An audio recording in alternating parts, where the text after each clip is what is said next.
गांव के लोग भी म्यूचुअल फंड में इन्वेस्टमेंट करना चाहते हैं, लेकिन वजह क्या है कि वो लोग इन्वेस्टमेंट नहीं कर पा रहे।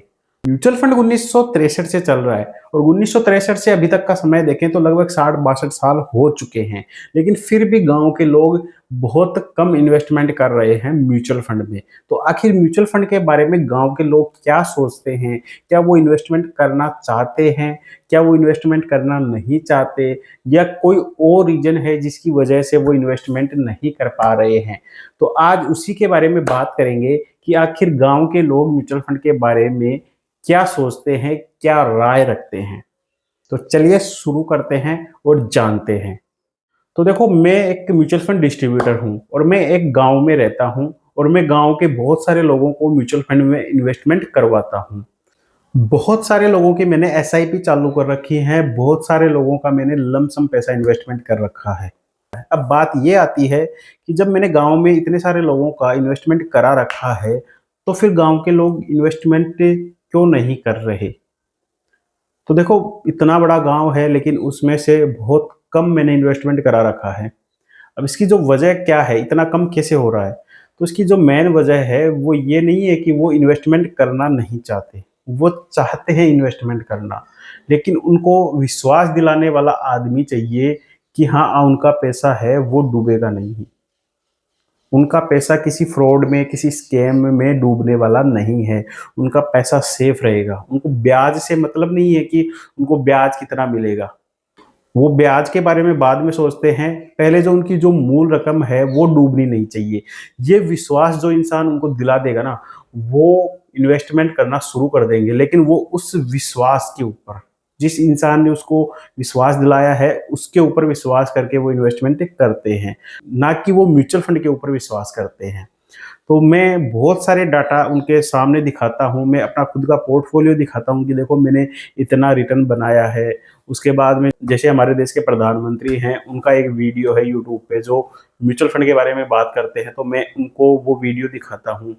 तो उनको थोड़ा-सा ट्रस्ट बिल्ड होता है। मेरा पोर्टफोलियो दिखाता हूँ तो उनको पता चलता है कि हाँ, इतना रिटर्न बनता है इसके अंदर। फिर उसके बाद मैं उनको बहुत सारे ऐड दिखाता हूँ, जो एमफी बहुत सारे ऐड चलाती है म्यूचुअल फंड के बारे में, वो मैं उनको दिखाता हूँ। तो उनको फिर थोड़ा-सा ट्रस्ट होने लग जाता है। फिर मैं उनको वो 45 म्यूचुअल फंड कंपनियों के नाम दिखाता हूँ कि देखो ये 45 म्यूचुअल फंड कंपनियाँ हैं। सबसे बड़ी म्यूचुअल फंड कंपनी एसबीआई है। तो जब एसबीआई का, टाटा का, एलआईसी का जब इनका वो नाम सुनते हैं तो उनके दिमाग में फिर वो ट्रस्ट पैदा होने लग जाता है। लेकिन ये सब बात बताने वाला उनको कोई चाहिए। अब बात ये आती है कि जब ये सारी बातें मैं उनको बता देता हूँ, उसके बाद भी जब उनको इन्वेस्टमेंट के लिए मैं तैयार करता हूँ, तो 10 लोगों को समझाता हूँ, उसमें से केवल 1 बंदा इन्वेस्टमेंट करता है। मतलब केवल 10% ही मैं इन्वेस्टमेंट करवा पा रहा हूँ। 90% जो लोग हैं, उनको सब पता चलने के बाद कि ये चीज़ सही है, उसके बावजूद भी वो इन्वेस्टमेंट नहीं करते हैं। अब ऐसा क्यों है? तो देखो, जो मैं सोचता हूँ ना कि जो इंसान है, जो सामने वाला इन्वेस्टमेंट करने वाला है, वो सब कुछ सही देख रहा है। लेकिन जब तक उसके आस-पास के 10-15 लोग इन्वेस्टमेंट नहीं करेंगे उस चीज़ में, तब तक वो इन्वेस्टमेंट नहीं करेगा। ये चीज़ मैंने महसूस करी है। यदि उसके आस-पास के दोस्त हैं, उसके पड़ोसी हैं, वो उस चीज़ में इन्वेस्टमेंट कर चुके हैं, तो उसको फिर एग्री करने के लिए ज़्यादा टाइम नहीं लगेगा। वो भी इन्वेस्टमेंट करने लग जाएगा। लेकिन उसके आस-पास के 10 लोगों को इन्वेस्टमेंट के लिए तैयार करना पड़ेगा। ये चीज़ मैंने गाँव में फ़ील करी है। तो मैंने लगभग 40-50 लोगों का मैंने इन्वेस्टमेंट करा रखा है। तो जैसे-जैसे मैं इन्वेस्टमेंट करा रहा हूँ, तो वो अपने एक-दूसरे सर्किल में दोस्तों को बताते हैं, तो फिर वो धीरे-धीरे, धीरे-धीरे मेरे से जुड़ रहे हैं। लेकिन मुझे पता है कि समय लगेगा, इन्वेस्टमेंट कराने में समय लगेगा और आने वाला जो समय है, वो भी मुझे फ़ील हो रहा है कि लोग ज़्यादा से ज़्यादा इसमें इन्वेस्टमेंट करने के बारे में सोचेंगे और ज़्यादा से ज़्यादा वो इन्वेस्टमेंट करेंगे भी। लेकिन हर चीज़ में समय लगता है, एकदम से कोई चीज़ ऊपर नहीं जाती, धीरे-धीरे, धीरे-धीरे लोगों को जैसे-जैसे ट्रस्ट होने लगता है, वैसे-वैसे वो इन्वेस्टमेंट करने लगते हैं। तो गाँव के लोग म्यूचुअल फंड के बारे में अच्छा सोचते हैं, लेकिन कोई चाहिए उनको ऐसा इंसान जो उनको ट्रस्ट पैदा कर सके। क्योंकि बहुत सारी मार्केट में ऐसी कंपनियां आई हैं जो उनके पैसे ले लेके भाग चुकी हैं। तो जो इस तरह के फ्रॉड हुए हैं, इस तरह के जो स्कैम हुए हैं, उन फ्रॉड ने, उन स्कैम ने जो विश्वास है गांव वालों का, वो तोड़ दिया है। तो जब भी वो किसी भी फंड में इन्वेस्टमेंट करने के बारे में उनके सामने कोई चीज़ आती है या कोई स्कीम आती है, तो वो हाथ जोड़ देते हैं। तो ये तो सबसे बड़ी वजह है कि उनको ट्रस्ट नहीं हो रहा।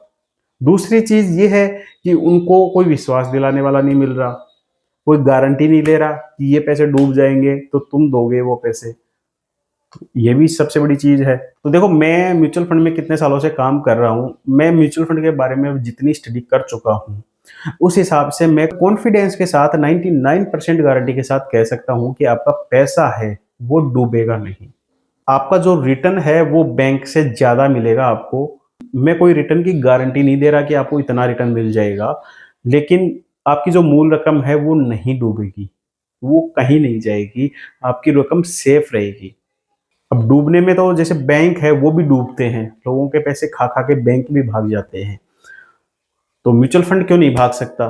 तो देखो, 99% म्यूचुअल फंड कहीं नहीं जाने वाले, लेकिन हो सकता है 1% म्यूचुअल फंड आपके पैसे डूबा दें, आपके पैसे खा जाएं, लेकिन ये तभी संभव होता है जब सरकारें भी इसमें मिली जुली हों, जब बहुत सारे नेता करप्ट होते हैं, वो उन कंपनियों के साथ मिल जाते हैं और साथ में मिल के वो सारा फ्रॉड करते हैं, तब ऐसा हो सकता है कि आपका पैसा डूब जाए। तो इसमें तो कुछ भी नहीं कर सकते अपन। जब नेता ही ऐसे निकल जाएँगे, जब सिस्टम ही सारा ऐसा हो जाएगा, तो फिर को कुछ भी नहीं बचने वाला, बैंक भी डूबेंगे, सब कुछ डूबेगा। तो ट्रस्ट तो करना पड़ेगा। देखो, रिस्क तो हर जगह होता है। कोई भी जगह हमें इन्वेस्टमेंट करना है, 2 रुपए बनाने हैं, तो उसमें रिस्क रहेगा। बिज़नेस करेंगे उसमें भी रिस्क होता है, प्रॉपर्टी खरीदेंगे उसमें भी रिस्क होता है, गोल्ड खरीदेंगे उसमें भी रिस्क होता है, हर चीज़ में रिस्क होता है, तो रिस्क तो रहेगा। तो गाँव के लोगों को मैं यही कहना चाहता हूँ कि आप इन्वेस्टमेंट करना शुरू करो। मैं ये नहीं बोल रहा कि एकदम से आप लाख रुपए डाल दो उसमें, आप मिनिमम ₹1000 से शुरू करो। ₹1000 से आप शुरू करोगे, 12 महीने आप चलाओगे, तब आपको उस चीज़ के बारे में पता चलेगा कि ये चीज़ सही है, गलत है, आपको और भी 4 चीज़ें समझ में आने लगेंगी। धीरे-धीरे, धीरे-धीरे आपकी समझ बढ़ने लग जाएगी म्यूचुअल फंड के बारे में, और आप जानने लग जाओगे म्यूचुअल फंड किस तरह से काम करता है। तो हर चीज़ की शुरुआत करनी चाहिए जब भी कोई नई चीज़ आती है। देखा जाए तो ये कोई नई चीज़ नहीं है, 1963 से चल रही है। लेकिन गाँव में ये चीज़ अब ज़्यादा पॉपुलर हुई है, तो ये कोई नई चीज़ है, तो फिर आपको भी इसमें बढ़-चढ़ के हिस्सा लेना चाहिए, चाहे वो छोटे से पैसों से लो। लेकिन इस चीज़ को सीखना चाहिए, क्योंकि आगे आने वाला जो समय है इन्वेस्टमेंट का, वो यही है। लोग बैंकों में कम पैसा इन्वेस्ट करेंगे, जबकि वो इन म्यूचुअल फंड में इन्वेस्टमेंट ज़्यादा करेंगे। तो जितना जल्दी आप इन चीज़ों के बारे में समझ जाओगे, उतना आपके लिए अच्छा है। तो चलिए, थैंक यू, धन्यवाद।